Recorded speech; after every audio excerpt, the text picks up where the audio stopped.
Hello, and welcome to the Professor Podcast with Ruth and Claire. Each episode, we talk about a particular topic in the life of a professor. Ruth is a visiting professor at a large university in Ireland, and Claire is an associate professor at a primarily undergraduate university in Northern California. The purpose of our podcast is reflection, so we bring something we think is working and something we're working on to discuss. Welcome to the Professor Podcast with Ruth and Claire. I'm Ruth. And I'm Claire, and today we're talking about encouraging effective studying through assignments, which maybe we'll figure out a way to shorthand for our title. But first, Ruth, how was your week? My week was great. We had an open day that students came to at the university where I'm working, and it was like a STEM-specific open day, particularly for the students who are like linked to our program. And it was so funny because me and another colleague had really decided that we wanted to focus on the creative aspects of STEM. Okay. And how, I think a lot of students feel like if they're going to do a science subject, they're going to leave behind any creative aspects I of see their, what you're saying. personality. And so we had really focused on that, and we did a really lovely exercise with all of these photos, and the students had to discuss it and talk about what was the creative aspect in the photo. And like one person was talking about there was an astronaut on the moon, and they were talking about all the science that went into it, but then someone had to design the astronaut suit, but like from a aesthetic point of view as well as functional, and all of, anyway, it was super cool. But it was weird because we'd invited a lot of different people to come and talk to the students, and every single one brought up the creativity aspect, but like unprompted. We hadn't asked them. Yeah, so it's like, wow, it really is a thing that's happening, I think, in science, is like people recognizing and appreciating. I think we talked about it on here, but like I really don't think I've used a scientific method before. I mean, I'm sure it has happened, you could map it out, but I've never sat down and been like, I am going to follow these. I actually don't know how many steps there are, but just the whole idea that it is a really creative process, and there's anyway, it was just very interesting, and kind of got this other colleague, like we kept, every time someone said the word creative, like we were wiggling our eyebrows and like, oh, it's happening again. So it was just cool that it was like a very common thread throughout the whole day, but not through a plan. That's really awesome. So people weren't like stretching to include it. It was just coming up naturally. Totally. Yeah. And almost everyone said it. So yeah. That's wonderful. I really love, because it does seem like it's such a common way of thinking about science that it's like you go out and you get the data and then you know what it means and that's the answer. And there's, at least in all the science I do, there's always a major step of let's think about what this could mean. It's not what we expected. It's not disproving what we expected. It's actually just some new information. Let's think about all the ways it could work. And that is really creative, is we're like thinking about all the different ways things could work and what fits with the data and how could we eliminate some options. That's all creative. And it's not really widely known. So anyway, I love that. No, and it makes me feel like I am in my mid-40s, and this is the time that we had the episode not about spreadsheets, about data. And then you were like, oh yeah, it's just like always this creative noodling around, and I was blown away. Like I've literally never had that conversation because it's my secret shame that I don't do things in a linear fashion. So I'm really glad that that's going to be like people will talk about that more. So yeah. Lovely. So tell me, what about your week?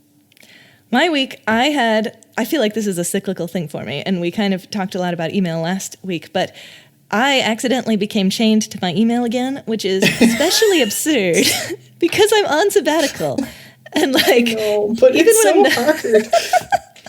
Even when I'm not on sabbatical, I don't think it's helpful to be chained to my email. But so I was like, okay, I'm just going to check email once a day. And I really wasn't able to do it just with willpower. So I deleted the app on my phone, which made a huge difference. And suddenly I was able to only check my email intentionally. And so yesterday I didn't check my email until like mid-afternoon. I felt like I was playing hooky when what I was really doing was working on projects that I wanted to work on and doing important things. And it was just really illuminating that I felt like I was, playing hooky. And I don't know, like what had even come in that I needed to respond to. Nothing, like nothing that couldn't have waited a few hours. So anyway, just a reminder. Chained to is the Yes, word, exactly. though. I mean, that's so...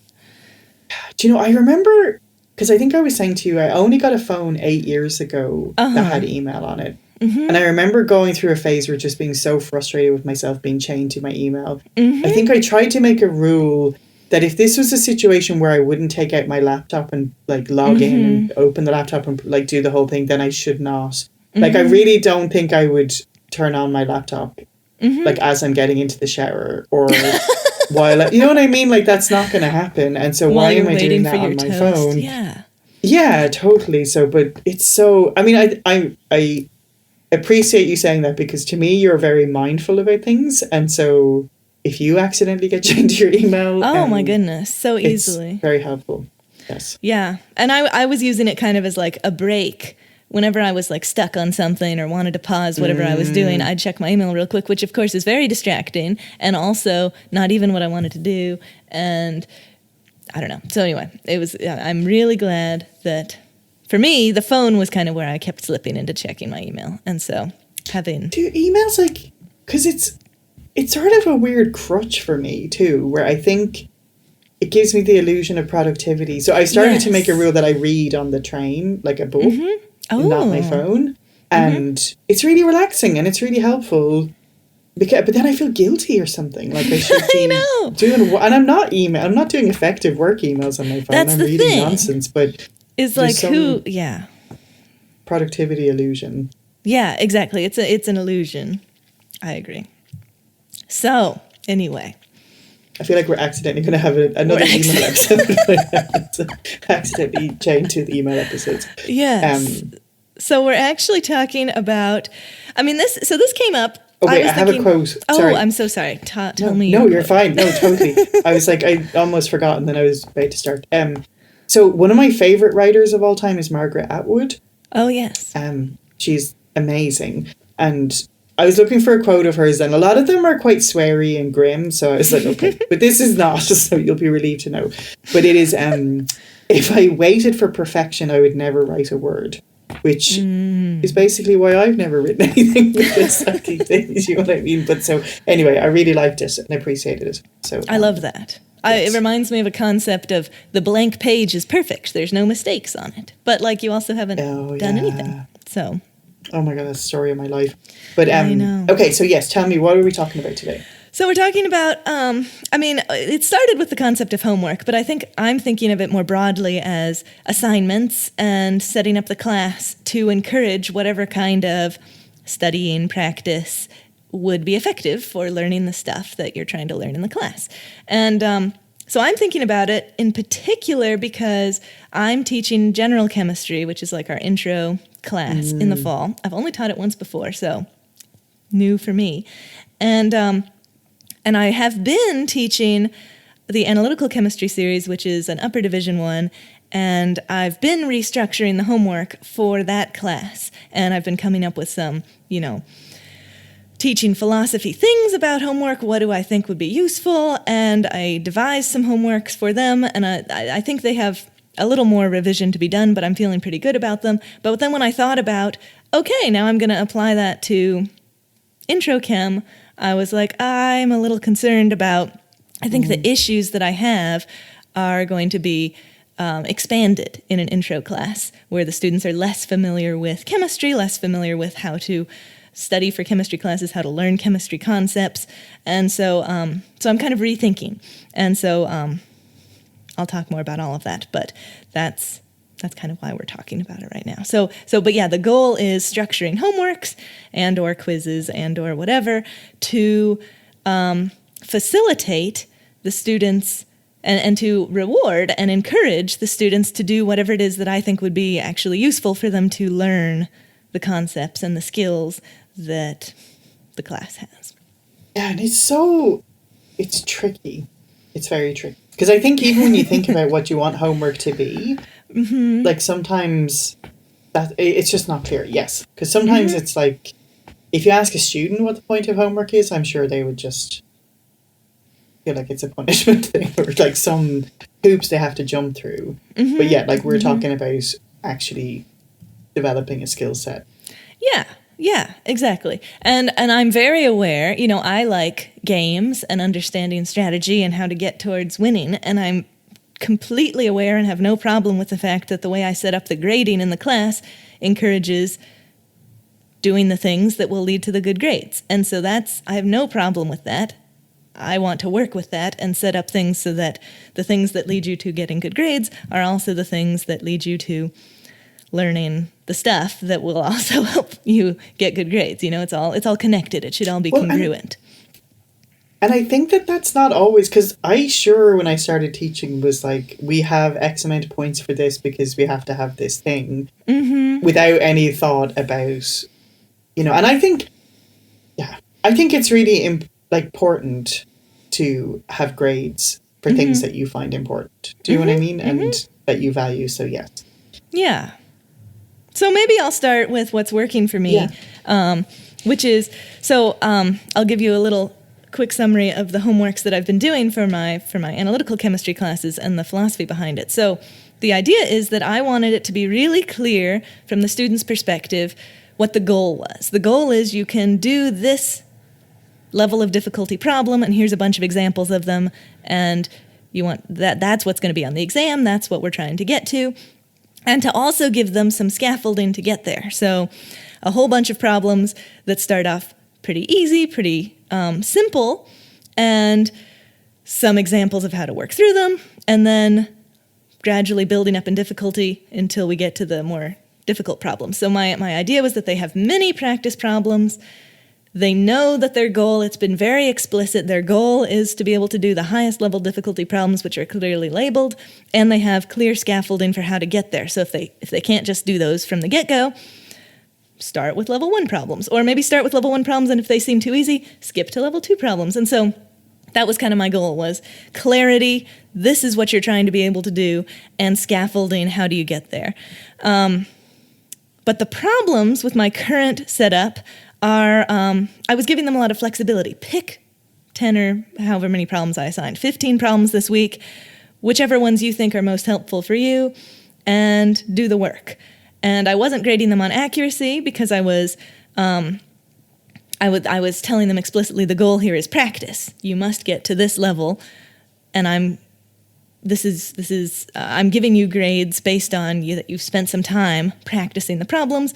You know whether you got them right or not, and so if you haven't gotten them right, then you know that you need to work on them. So so anyway, the 2 problems was by giving them a lot of flexibility about what problems they did, which I was hoping would allow them to just work at whatever level they were at. The structure of the assignment was actually encouraging them to do the easiest problems and be done with the assignment and move on. And by not grading them on accuracy, the structure of the assignment was really encouraging them to do the easiest problems and not worry about accuracy and move on, when really I was trying to do kind of the opposite, where I was trying to let them work at whatever spot they were at, give them credit for working at whatever spot they were at, and telling them how to get where they were going. So there were a couple little flaws. I think I can work on that. Maybe I can just require that they do X number of the highest level ones, and so they have to get there. I can come up with a way to be grading for accuracy. I really just didn't do that to save myself time, but we could do it online. So there's lots of things that could be done. But anyway, those particular problems I felt like would be a much bigger deal in an intro class where the students are not familiar with chemistry, not familiar with how to go about chemistry problems, not familiar with what level of understanding they need. So I felt like I needed to come up with a twist to keep those. I still like the philosophy of having a clear goal, this is where you're trying to get to, and scaffolding that's clearly laid out for how to get there, but I need to work on those 2 issues. So I'll tell you some of my ideas of that in the working on, but that's kind of where we're at. I really do love the clarity of this is where you need to get, and here's how you get there, and so I'm into that. See, I love this so much. And part of me, and maybe this doesn't apply to the intro students, so maybe this is where my thoughts fall apart. But part of me is this is a choice then. It's true. And have you had conversations with students where they're like, well, why did I get a C? And you're like, well, which problems are you practicing? And really, if you want to get, to a B level, then you really need to be doing mostly the medium level problems or whatever it is. But it's so tricky because then I wonder, I guess my fear is that if you have a required number of the harder problems, that people will just skip to them and be like, fine, well, these are the ones I have to do, and lose the essence of, no, go back and do those other. That's what I would do as a student, because I would be like, well, these are the ones I have to do anyway, so I'll just do these. So I don't know. Part of me is like, I like the aspect of choice and no, I feel great about doing these easier problems, and this is not my priority class or whatever it is, and this is the amount of work I'm willing to put in. But I don't know. Sorry, that's not helpful. But no, that's a really good point. And I do like the flexibility. And it's not to say, I mean, a lot of students did take advantage of that and just did whatever problems they felt like they needed to do. But then I did get some feedback from students in my teaching evaluation saying, oh, I just would do the easiest problems and I kind of wished you'd set it up. And of course, they always could have done the harder problems, but they're completely right that the way that I set it up incentivized them to do the easy problems. And when you're time poor and you're like, whatever, I just want to get the 10 points. So I wonder what that carrot is then okay, do you want suggestions or maybe later? I don't know. Let's go ahead and why don't you tell us what you're working on or what's working for you? So I think I've sort of told you about my homework journey on here before with, I started with a lot of book problems. I did online homework. Anyway, so I finally kind of landed on, especially for the intro classes, and I think it depends, right? Because for the intro classes, it's really important to me to teach them or get them to lay out problems in a certain way. And it's not necessarily the way, but just the fact that they are laying out the problem and they're getting beyond, oh, I'm just going to mash all the numbers into the calculator and see what happens. So I did for the intro mechanics class and for the second course in the series, kind of come up with 2 problems that I made up myself that were kind of a little bit scaffolded. And there was many parts to them and they were what I thought was uncheckable. But anyway, that's another episode. But, so I was happy with those. And then I also gave them a list of suggested problems from the book that they could do, and those were much more, I feel like the questions I gave them for homework were exam level, that's the exam level ones you're going to do, and then the ones from the book started at kind of easier and ended up harder. And so that was suggested practice problems. But so I had 2, and then those problems were graded not just for the answer but for the whole thing going through. But so, well, anyway, I'll tell you about that in my working on. But so I think I kind of landed on, that was what was really important to me about it. And so that's where I landed. That's not really necessarily, cool. Yeah. So I think, and then for upper division classes, it depends, because there's some classes where there's these kind of beastly assignments that are multiple pages and all of those things. And so in those cases, again, I'm really grading for the methodology throughout. And then there's other things where it is just more, okay, you can use this formula. So then I could see that working a lot better for online problems. So I think it depends. That's interesting. So did I understand correctly that there's usually some problems from the book and some problems that you wrote? And was it clear that the ones in the book were kind of easier and the ones that you wrote were more exam level? So I think the only ones that were graded were the ones I wrote. Okay. And then the other ones were kind of to mitigate them saying, but you only gave us 2 problems. And some students really like the idea of having a lot of practice options. Do you know what I mean? So that was just to give them, these are some problems from the book that I think are good, and they're a variety of levels. But they weren't graded. But and you were really grading just the 2, but they could use the other ones for practice and building. Exactly, yeah. So it was, that makes sense. Other options, but then, yes.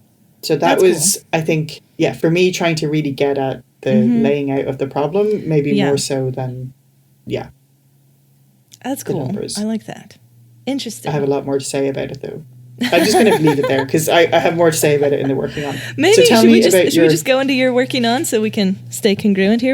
Sure. Yeah. So my working on it's not scalable. So that really worked for me because I had relatively small classes and was able to have a student grader. But there's no way that would be scalable to well, for one thing, the big class that I was teaching last year, but even a class of 60, that was like going to be a lot. Or if you didn't have access to a teaching assistant. Like we just had this one pot of money and it happened that we could use that for the grader, but it's not always the case. So I think that's a problem. And I just wonder, is there a way of making online homework do that in some way? But I don't know what it is. And I think, and it sort of depends on the student, but I did have a lot of students tell me that for online homework, especially if you have multiple attempts and they had the answer, like they would literally just take every number in the problem, multiply it, divide it, whatever, until they got the answer. And then they would be very honestly like, I have no idea why this is right, which is great, because that's the next step then, where they're like, oh, this isn't going to help me pass the exam. But it just, at that point then, I'm like, what is the point of me assigning this to you at all? So I just wonder, is there a way of making use of online and getting to the skills of problem solving where, like, and I guess maybe you just do it in other places, and maybe you just really hit that in tutorials or lab sessions or whatever. But to me, the whole figuring out how to like lay out a problem in a way that someone else can sort of understand the language of what you're doing is like the really important skill. So I just, because even like drawing a diagram is so crucial, and I don't know how to assess that with online stuff. So I don't. One thing I've heard of people doing, which has been effective, is here is X amount of online program or problems, and then we're going to have a quiz on one of them. Yes. And so that could be really effective, because maybe there's a bit more motivation then to really, really figure out how to do it so you can replicate it. That's really interesting, because that was one of the things I was thinking that I might work on with my solution, which is like, if I add in quizzes that are pretty often, then it's more obvious, hopefully, that the homework is to prepare for the quizzes, to learn and practice the content, and the quizzes are to assess, for me, but for the students too, whether they did learn to the level of detail that they needed, the stuff from that week's homework assignment. And then the exams come up, and that's an opportunity to go back and learn whatever you missed that's hopefully clear from the quizzes. So that's interesting that you suggest that as a potential solution over there, because I was thinking that might be the potential solution over here too, of just getting it a little bit back to what is the goal, and the goal is to know how to do these kinds of problems, and you're saying the goal is to include, in how to do these problems includes how to draw it out so that somebody understands and can follow your work, and to understand it, to draw the diagram properly, and to not just be mashing numbers together. And so anyway, that is a really interesting idea. I mean, it still comes back to now you have all these quizzes to grade, so it might be hard to scale. But maybe we do just need graders on large classes. So like one thing I'm thinking about for yours is like putting some kind of labeling on it with like, and I feel like this sort of comes back to something you were telling me about in specifications grading. But if you were like, yes, if you can do all of these level problems, congratulations, you are going to get a C on the exam. And this is C level material. And if you can do all of the ones in this level, then you're going to get a B. So it doesn't really solve the problem of like, do you assign them, just do 10 problems and you choose which 10 to do? But maybe is there a chance if it's really labeled to them? That's a good idea. Because I can absolutely see a student being like, well, why didn't I get an A? But I only ever did but maybe just to have that really, I don't know. What do you think? No, I think that's a really good idea. I love the idea of translating it to the final grade, the letter grade involved, because that's very clear and motivating. And I think it is really confusing for students. 10% goes to homework and 15% goes to quizzes and whatever. Like, that's confusing. So then you have 100% on homework. You're like, well, shouldn't I be getting an A? But really, it depends on how the homework is graded. And if my homework is, if you do it, you get 100, then that doesn't mean you're on track to get 100 on the exam necessarily, but that could be misleading. So I like the idea of being a little bit more specifications grading and say this level of work is a C. And no judgment. If you want to go for C, that's fine. So would you still give them full marks on the homework? I don't know. Because that's what I was thinking. But I Yeah. wonder, could you be like, if you do 10 C-level problems, but then I just don't know how you get past the point where they're going to skip the easy ones and then just try and do Which that. again, I'm fine with them skipping the easy ones. I feel like it's like you're assigning 2 problems where they really work it out, but they have some other ones in the textbook. I'm imagining that if they're really struggling with the 2 that you assigned, maybe they go try a few in the textbook. Maybe not. Yeah. But that would be one resource available to them. So if I've said to get an A, you need to do the level 4 problems, but they can't do the level 4, I would hope, but again, I'm not directly encouraging it, that they would go do some of the easier ones to work up to it.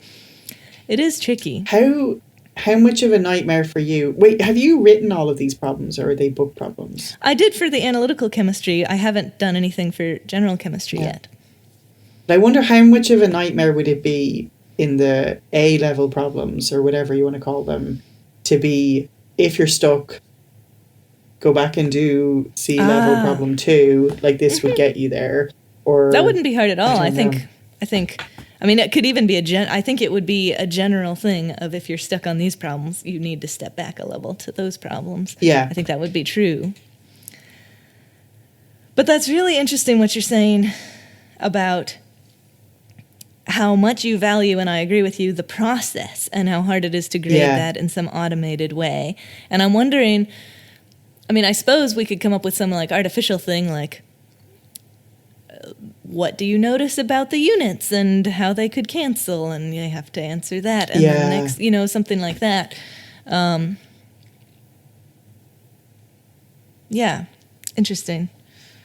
So what were you thinking? You were thinking, oh, go ahead. No, you go. With the quizzes, you were thinking that maybe that the homeworks would not involve the steps. It would just be, did you get the right answer? And then quizzes could be more about. Yeah, I guess that's a bit motivating to, but then like you said, you're still grading it. And so like if you had a class of 350 kids, like you're definitely not grading 350 quizzes a week. So yeah, I think it's just so hard, I think, for students because they're so busy and they are always like, but it's so hard sometimes to show the path of, right. Because like you said, like it's just, everything feels like, okay, there's 10% over here for this, and that's nothing to do with the exam. You're like, no, it has everything to, like, we're not doing this arbitrarily just to make up 100%. Like, it's all supposed to be, so I wonder, maybe some of it is just about the utility value thing of really highlighting to them what the point of all of this is. Yeah. And so I feel like I was very explicit about that.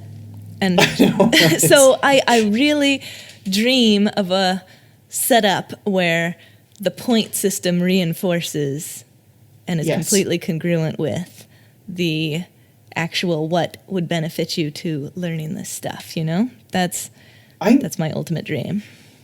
I'm really interested to hear, because I don't think we talk about this enough, just how different an intro class is for students. And then I think it's even, because when I used to teach intro physics where we were, often they weren't freshmen and in their first semester, and that's even a completely different thing. So I think it's so semester.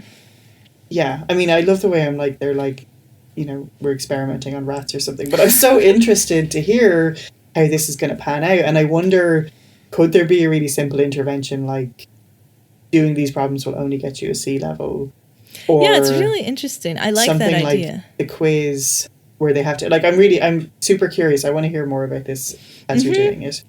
I definitely agree with you that intro is quite different, because I think it's just because you're starting a new field that is new. And so, I mean, we often have students who are excellent at biology or excellent at geology, or usually we get the students before they take physics, but I'm sure it applies to physics too. Yeah. But chemistry is just a different way of thinking about things. So is each discipline. And so it just getting familiar with this new discipline takes some time and takes some exposure. And so you're not going to know right off the bat how to go about working on these things, or what it feels like when you understand them, Yeah. I definitely, if I ever am in a position where I'm teaching again, I'm really into the idea of the, like, 3-tiered problems and then go to this level. I really like that. Oh, cool. I like it too. Yeah. Yeah. Interesting. Well, I think what I'm going to try, I mean, we'll see how I have a few months to decide. But this came up right now because I had to decide whether or not to I thought I had to decide whether or not to do online homeworks and put them in the library of these are materials you need for the class. And so I think what I'm leaning towards right now is I'm going to delve into the online homework database of existing questions and try to put something together that keeps my clarity of goal and scaffolding there, and then also hopefully add some weekly quizzes as checkpoints, like, do you actually know how to solve these problems, or did you just mash the numbers together? Oh, it turns out just mashing the numbers together isn't enough to be able to solve the problems. Hopefully the quiz will be that checkpoint for the students, and then they, then that they'll be able to readjust moving towards an exam, I would hope. Yeah, you get that course correction before they're like their first midterm, and I love that. But I love the idea of the scaffolding being more deliberate. I've never done stuff like that, and I like that because it's really like giving them a path. And I love. I haven't really thought about how to integrate kind of the specifications-based grading, but I love your point of being really clear about this is a C, this is a B. That seems like that would be really helpful, particularly for students who are new to a field and don't really have an intuitive sense of what level of work, what level of understanding, what level of, all of those things constitutes those different things. Yeah, totally. Yeah, this is super interesting. I'm excited. I mean, this was super interesting, but I'm really excited to hear more about how this goes in the fall. Me too. Yeah. Thank you. Thank you. Thanks so much for joining us on the Professor Podcast with Ruth and Claire. We're delighted to have you as a listener, and we would love to hear from you. And if you want to email us, our address is contactprofessorpodcast@gmail.com. We'd love to hear any of your suggestions for future shows or professor quotes that you might want to share with us, or even just things that have come up for you when you were listening to previous episodes. And if you've been enjoying the podcast, we would love if you would spread the word. So the best way to spread word is by telling people if you think they should listen to it, or you can leave us a review wherever you listen to your podcasts. Thanks so much for joining us, and we'll see you next time.